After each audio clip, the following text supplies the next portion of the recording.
If you often lose your temper over small things, feel like you're constantly on edge, or get emotionally overwhelmed and angry when things don't go as planned, psychology has an explanation. It's not simply because you have a bad temper.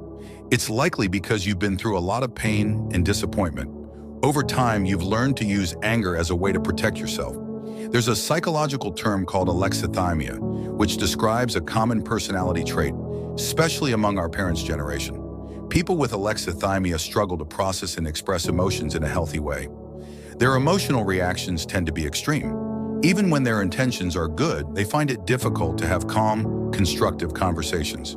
Their words often come out harsh and angry, and the closer the relationship, the worse their attitude may seem. Yet with strangers, they can appear calm, polite, even dependable.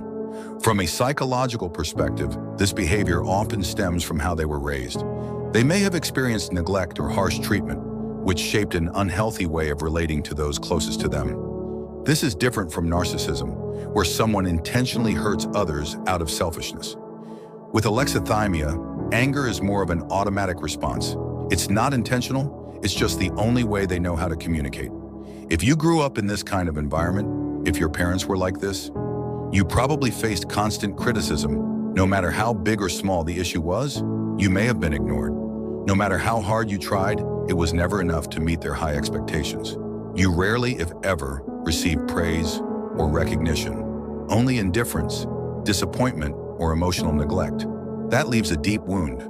You feel powerless and hopeless. You feel let down by yourself. And it becomes incredibly difficult to love yourself.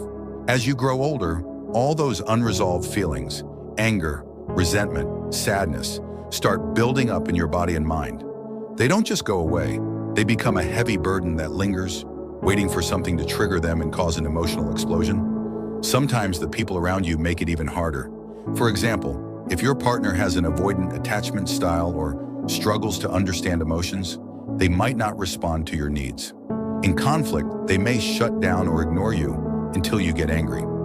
Over time, you may unconsciously learn to use anger as a tool to get a response from them. To regulate your emotions, you need to turn inward and go deep. Deep down inside you is a child who still carries all that pain, fear, and unmet need.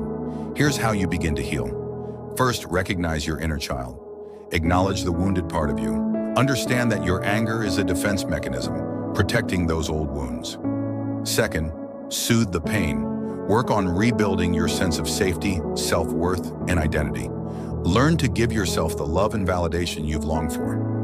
Third, build emotional resilience. As those wounds begin to heal, you'll find that what others say or do no longer affects you so deeply. Anger won't come as easily because those old triggers will no longer exist. Remember, anger isn't the real problem. It's a symptom of deeper pain. Heal the pain, and the anger will naturally fade.